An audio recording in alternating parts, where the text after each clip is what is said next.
और अब खबर हिमाचल प्रदेश से। हिमाचल प्रदेश में स्वास्थ्य विभाग और सरकार जनता को मिलने वाले स्वास्थ्य सुविधाओं को लेकर गंभीर नजर नहीं आ रही है। यहां करीब 6 महीने पहले ऑनलाइन ब्लड बैंक सेवा शुरू की गई थी, लेकिन विभाग इसकी जानकारी आम जनता तक पहुंचाना शायद भूल ही गया। हिमाचल प्रदेश में स्वास्थ्य विभाग की ऑनलाइन ब्लड बैंक सेवा का फायदा आम लोगों को मिलता नजर नहीं आ रहा है। हिमाचल प्रदेश सरकार का स्वास्थ्य विभाग दावे करते नहीं थकता। सूबे के स्वास्थ्य मंत्री भी डॉक्टरों की कमी दूर करने के दावे करते अक्सर दिखाई देते हैं, लेकिन आलम यह है कि विभाग लोगों तक अपनी योजनाओं की जानकारी तक पहुंचाने में विफल रह रहा है। महज 6 महीने पहले सरकारी अस्पतालों में ब्लड बैंक की जानकारी ऑनलाइन किए जाने की सेवा शुरू हुई थी, लेकिन लोगों को इस सेवा का अता पता तक नहीं है। मुझे कोई ज्ञान नहीं है। मैं बहुत सालों से रक्तदान करता हूँ, करीब 32 से 33 बार कर चुका हूँ।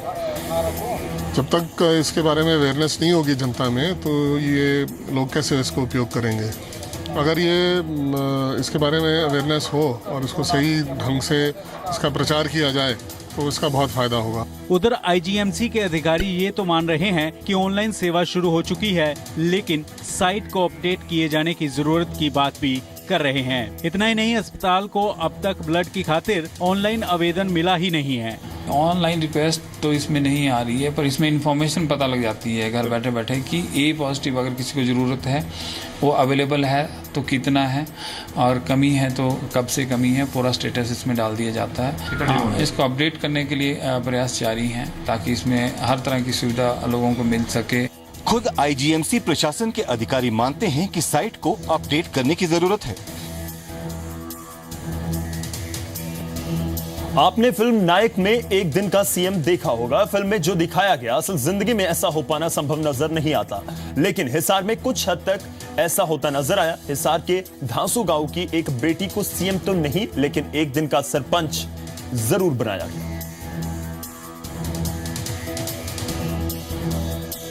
15 अगस्त का दिन वैसे तो पूरे देश के लिए कुछ खास होता है, लेकिन हिसार के धांसू गांव के लिए ये दिन खासम खास था। ऐसा इसलिए क्योंकि इस दिन गांव को एक दिन की सरपंच मिली। दरअसल 12वीं क्लास में सबसे ज्यादा नंबर लेकर पास होने वाली गांव की लड़की को गांव की एक दिन का सरपंच बनाया गया था, जिससे सुशीला सम्मानित महसूस कर रही है। जैसा कि हर वक्त के साथ हर चीज़ बदलती है, वह उसके मायने भी बदलते हैं। उसी कड़ी में मेरे गांव की ग्राम पंचायत ने मुझे एक दिन की सरपंच बनने का इतना सौभाग्यशाली मौका दिया है, उसके लिए मैं ग्राम पंचायत की शुक्रगुजार हूं। धांसू गांव के सरपंच मनोहर लाल ने बताया कि इसके पीछे उनका मकसद बेटियों को सम्मान और बढ़ावा देना है। विचार आया कभी लड़कियों को और आगे बढ़ाने के लिए हमने क्या कदम उठाना चाहिए, इसलिए कोई ऐसा कुछ चमत्कार दिखाएं ताकि उस लड़की के भी दिमाग में हमेशा रहे और उसका अनुसरण भी और लड़कियां करें। लड़कियों को अगर आप बढ़ावा देंगे तो वो 2 घरों को संभालेगी। गांव की एक दिन की सरपंच बनना सुशीला के लिए अनौपचारिक जरूर था, लेकिन ये महज औपचारिकता नहीं थी। एक दिन की सरपंच ने पंचायत को गांव की कई अहम मांगे उठाने के लिए कहा। मेरी मांग यही रही है कि फर्स्ट मांग है, मैं हरियाणा सरकार से यह गुजारिश करती हूँ कि वे हमारे गांव के राजकीय वरिष्ठ माध्यमिक विद्यालय में जो कमरे तोड़े गए थे उनको दोबारा से बनवाएं। और दूसरी मांग यही है कि विद्यालय में सीसीटीवी कैमरास और सौर ऊर्जा का प्रबंध करें। सुशीला और गांव वालों का मानना है कि एक बेटी को इस तरीके का सम्मान देना सरपंच की अच्छी पहल है। यही है जी कि हमारे मनोहर लाल सरपंच जी ने बहुत ही अच्छी पहल करी है। बच्चों के बारे में, लड़के के बारे में, जो भी पढ़े अच्छा अपना मान सम्मान पाए। हम लोग चाहते हैं वही हमारी लड़की बने यानी सरपंच, वही इसलिए और आगे बढ़ने चाहिए और लड़की भी सरपंच बनाना लड़की को बहुत अच्छी बात है। और ये जो मोदी ने सरकार ने वो चलाई है योजना की बेटी बचाओ और बेटी पढ़ाओ, तो उसके तहत ये अच्छा है कि एक दिन के लिए सरपंच बनाए और इससे लड़कियों को मोटिवेट मिलेगा कि माँ बाप भी उनको आगे पढ़ाएंगे। एक दिन की सरपंच बना दी थी, वो बहुत ही बढ़िया काम करे। हमारे सरपंच भी बहुत बढ़िया काम आगे बढ़ाओ भी दिया ठा बनाने छोरिया ने तो पढ़ा ला रहे हमें सारा ही, कमी तो रखा को नहीं, फिर भी ले और भी बढ़िया कतर की मान ले। सरकार की तरफ से निर्देश दिए गए हैं कि 26 जनवरी और 13 अगस्त जैसे मौकों पर गांव की पढ़ी लिखी बेटियों से तिरंगा फहराया जाए। सुशीला ने भी 15 अगस्त को गांव के सरकारी स्कूल में तिरंगा फहराया, लेकिन सरपंच ने इससे भी एक कदम आगे बढ़ते हुए सुशीला को सम्मानित करने का फैसला किया और उसे एक दिन की सरपंच बनाया गया। कैमरामैन राजेंद्र के साथ महेंद्र सिंह, जी मीडिया, हिसार। तो बेंगलुरु के एक कॉलेज में देश के खिलाफ नारेबाजी का विरोध बढ़ता जा रहा है। बेंगलुरु पुलिस ने इस मामले में एमनेस्टी इंटरनेशनल के खिलाफ देशद्रोह का केस दर्ज किया है। आज़ादी के नाम पर जम्मू कश्मीर में को लेकर जिस तरह से विवादित बयान दिए गए और कश्मीरी पंडितों से जिस तरह से हाथापाई हुई, उसे लेकर बेंगलुरु पुलिस ने मामला दर्ज किया। एबीवीपी के सैकड़ों कार्यकर्ताओं ने सड़कों पर उतरकर देश विरोधी नारेबाजी करने वालों को गिरफ्तार करने की मांग की।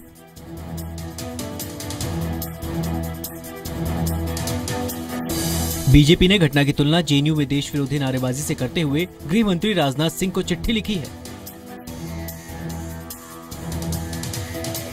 Karnataka is not and will not give any space to anybody to indulge in anti-national activities. So BJP will fight to see that culprits are arrested. I have written a letter to Shri Rajnath Singh ji. They have filed, they have taken the case, registered an FIR. They are investigating what exactly has happened. They will also look into those video, CCTV clippings and things like that. 13 अगस्त को बेंगलुरु के United theological college में amnesty international India ने एक seminar आयोजित किया था। Seminar में एक पूर्व पत्रकार ने सेना की तारीफ की तो कश्मीर के कुछ छात्र विरोध करने लगे। सेमिनार के दौरान पुलिस की मौजूदगी में कश्मीर की आजादी के समर्थन में नारे लगाए गए। आतंकी बुरहान वानी को हीरो बताया गया। देश विरोधी नारेबाजी की घटना के बाद सोमवार को पुलिस ने एमनेस्टी इंटरनेशनल इंडिया के खिलाफ राष्ट्रद्रोह का केस दर्ज किया। एमनेस्टी इंटरनेशनल ये कह रहा है कि उसकी तरफ से किसी भी तरह का कानून नहीं तोड़ा गया, वो महज एक आयोजक थे। जाहिर है कि फिलहाल एमनेस्टी इंटरनेशनल का इस विवाद को लेकर इसका असर मुंबई में भी पड़ा है और मुंबई में एमनेस्टी इंटरनेशनल का जो प्रोग्राम है 20 अगस्त को, वो फिलहाल स्थगित हो गया है। एहसान अब्बास, जी मीडिया, मुंबई। और उधर गुजरात के ऊना में फिर दलितों की पिटाई की गई है। 20 आरोपियों को इस मामले में गिरफ्तार किया गया है। गुजरात में एक बार फिर 20 दलितों की पिटाई का मामला सामने आया है। घटना समतर गांव की है। 15 अगस्त के दिन प्रदर्शन के बाद घर लौट रहे करीब 20 दलितों पर समतर गांव के पास भीड़ ने हमला कर दिया। हमले में 8 दलित गंभीर रूप से घायल हो गए। समतर गांव मोटा समधिया से ज्यादा दूर नहीं है, जहां पिछले महीने गोरक्षकों ने दलित युवकों की बुरी तरह पिटाई की थी। आरोपियों की गिरफ्तारी के खिलाफ लोगों ने देर रात हाईवे पर विरोध प्रदर्शन किया। पहले स्टोन पत्थर मारा किया, तब जरूरी प्रेशर और बढ़वा करना पड़ा और उसमें 46 सेल छोड़ने पड़े, 6 राउंड फायर करना पड़े और लाठीचार्ज भी। शांति प्रिय लोगों के खिलाफ के विरुद्ध हमला करते हैं और पुलिस उसमें मूक दर्शक रहती है, कोई कार्रवाई नहीं करती है। मुख्यमंत्री बदलने से क्या होता है, उनकी मानसिकता बदलनी चाहिए। गुजरात की मौजूदा सरकार और केंद्र की भारतीय जनता पार्टी की सरकार दलितों के और मुस्लिम्स के प्रश्नों पर बहुत ही संवेदनहीन है। गुजरात के ऊना में 11 जुलाई को गोहत्या के आरोप में 4 दलितों की पिटाई की गई थी। पिटाई का वीडियो वायरल होने के बाद दलितों ने पूरे गुजरात में प्रदर्शन किया। कहा जा रहा है कि दलितों के विरोध प्रदर्शन की वजह से ही आनंदीबेन पटेल को सीएम पद से इस्तीफा देना पड़ा।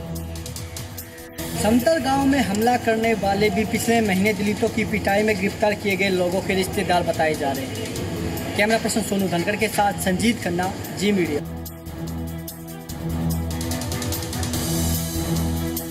और अब खबर श्रीनगर से। श्रीनगर में शहीद सीआरपीएफ के कमांडेंट प्रमोद कुमार को आज आखिरी विदाई दी गई। श्रीनगर में शहीद हुए सीआरपीएफ कमांडेंट प्रमोद कुमार का राजकीय सम्मान के साथ अंतिम संस्कार कर दिया गया।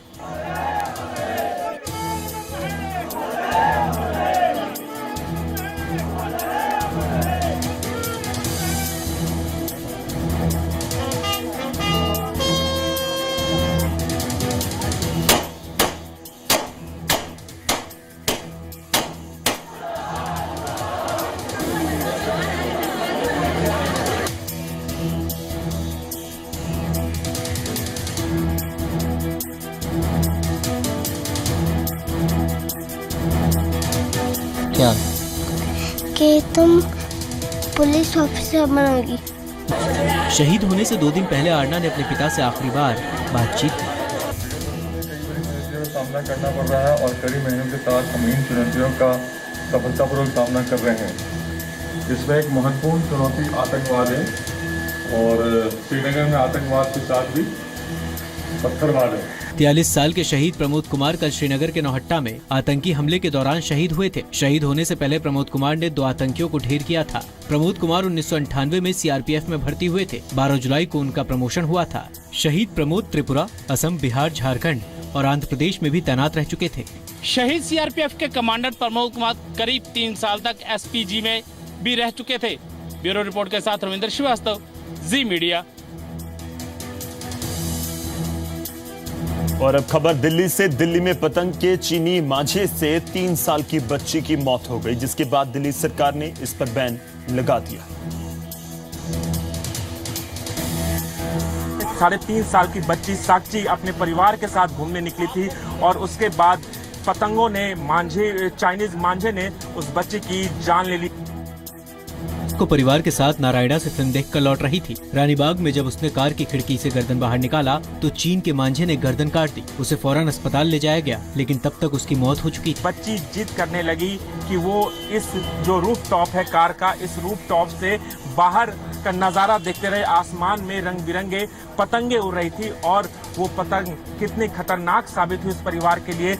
मांझे की वजह से दिल्ली के निहाल विहार में भी 19 साल के एक छात्र की मौत हो गई। जफर सैफी द्वारका से बाइक पर अपने घर लौट रहा था। मीराबाग आउटर रिंग रोड पर एलिवेटेड रोड से उतरते ही उसके गले में पतंग का मांझा फंस गया। गिरने की वजह से उसका सिर डिवाइडर से टकराया। ये चोट उसके लिए जानलेवा साबित हुई।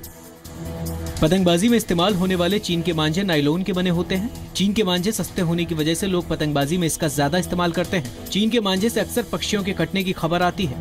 2015 में मकर संक्रांति के दौरान हैदराबाद में मांझे से 100 से ज्यादा पक्षियों की मौत हुई। इस चाइनीज धागे के चलते न जाने कितनी घटनाएं राजधानी दिल्ली में घटी। पिछले 3 दिनों के अंदर 6 घटनाएं घटी, लेकिन जिस तरीके से इस बच्ची की मौत हुई है बेहद दर्दनाक है। मोस्ट वांटेड दाऊद इब्राहिम के भांजे की शादी कल होने वाली है। मुंबई के एक आलीशान होटल पर होने वाली रिसेप्शन पर पुलिस की खास नजर रहेगी। कल होने वाली दाऊद के भांजे अलीशा पारकर की शादी पर मुंबई पुलिस पैनी नजर रख रही है। दाऊद इब्राहिम की छोटी बहन हसीना पारकर की यहाँ होने वाली शादी पर मुंबई पुलिस की नजर है। खबरों के मुताबिक पाकिस्तान से दाऊद स्काइप के जरिए निकाह में शामिल होगा। सूत्रों के मुताबिक ये शादी बड़ी धूमधाम से होनी है। इसके लिए बड़े पैमाने पर तैयारी की गई है। अलीशा पारकर की शादी का रिसेप्शन मुंबई के जुहू इलाके में इसी 5 सितारा होटल में बुधवार यानी कि 17 अगस्त की शाम को होना है। दाऊद के भांजे अलीशा पारकर की शादी आयशा नाम की लड़की से हो रही है। अलीशा पारकर की मां और दाऊद की बहन हसीना पारकर की 2 साल पहले दिल का दौरा पड़ने से मौत हो गई थी। दाऊद के परिवार से सिर्फ उसके एक भाई इकबाल कास्कर के शादी में शरीक होने की उम्मीद है। कहा जा रहा है कि शादी में अंडरवर्ल्ड से जुड़े लोग भी शामिल हो सकते हैं।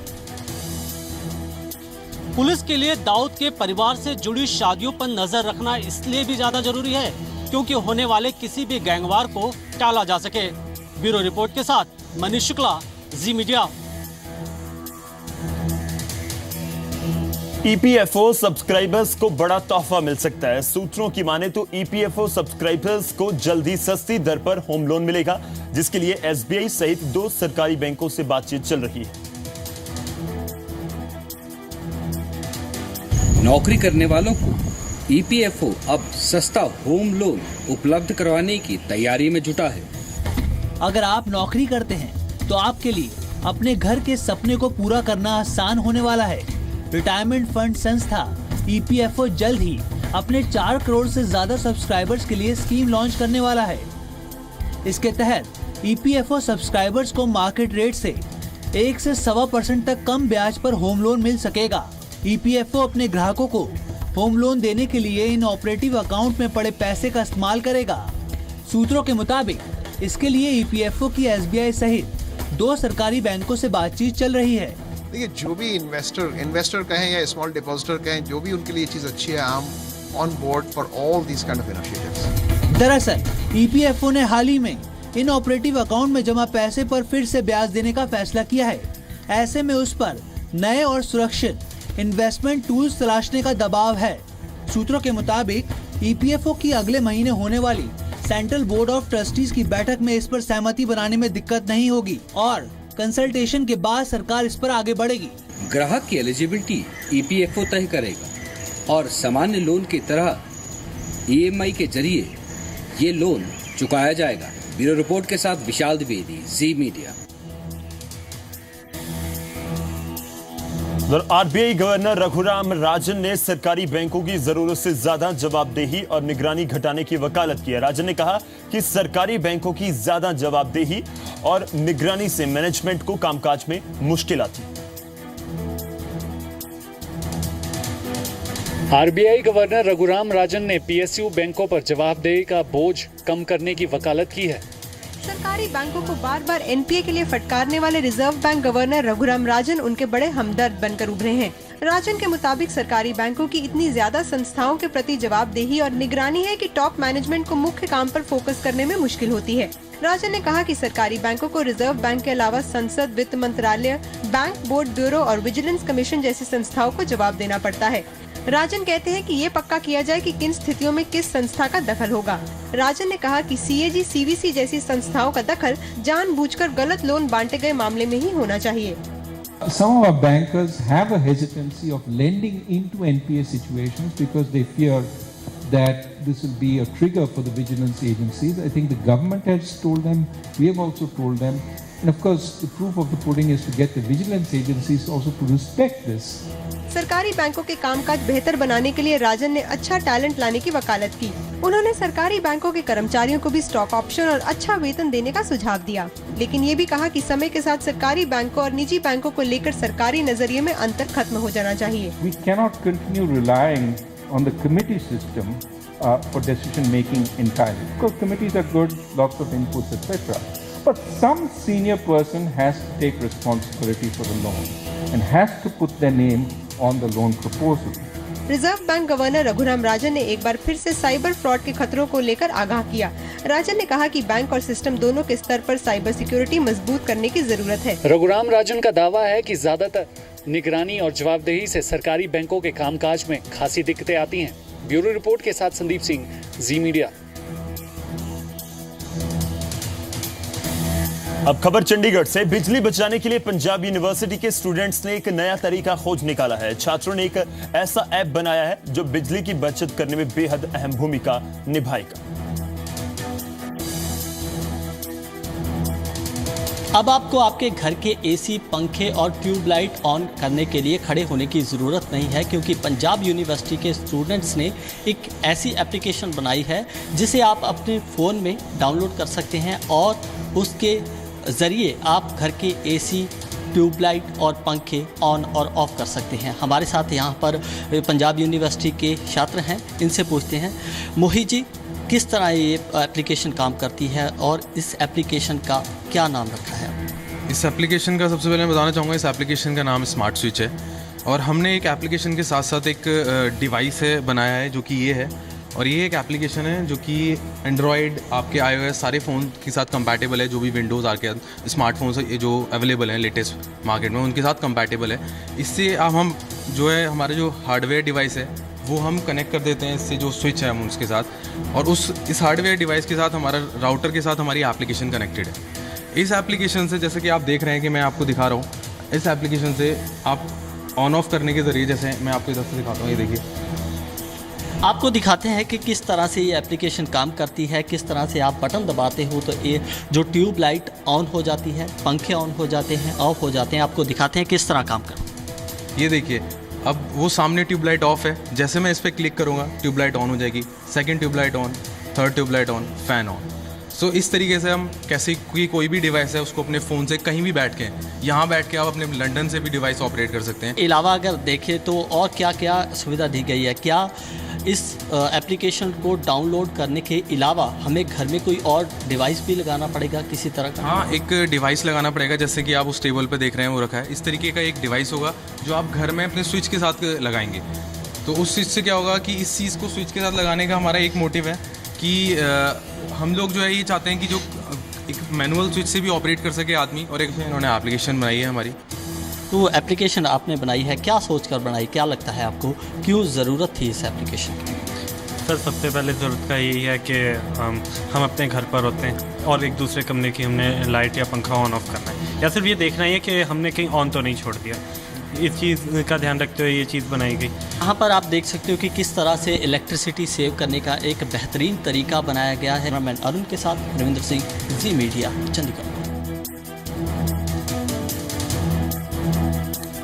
खूंखार जंगली जानवर क्या किसी की जान बचा सकता है? मेक्सिको के टाइगर जू का एक वीडियो जंगली जानवरों के बारे में आपकी राय बदल कर रख देगा।